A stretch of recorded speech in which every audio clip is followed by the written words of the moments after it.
Hello, today we're going to be installing a ShinePay Spark on this Speed Queen top loader ACA controlled machine. The first step to any successful ShinePay installation is to first ensure that the power is removed from the machine. So we're going to pull the power and we can see that the screen goes off, and that's how we know the power has been removed. And we've already taken the liberty to take the service compartment lid off. And we also have taken these two screws out to pull the front panel down. And what we're gonna do first is basically go into the coin box, and we're just gonna unplug the coin acceptor from the computer.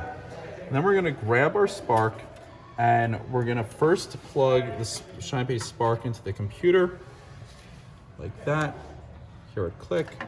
And then optionally, we're going to plug the coin acceptor into the ShinePay Spark as well, if we want to continue accepting coins. Otherwise, we're just going to leave it unplugged.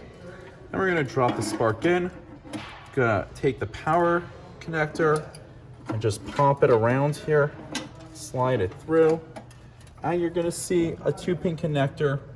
Sometimes there's something in it, sometimes not. And then we're just going to plug our 2-pin connector into the matching receptacle on the board. There's only one place, it only fits one way.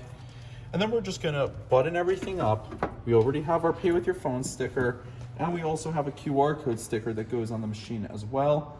And that completes our ShinePay installation on this Speed Queen top loading machine.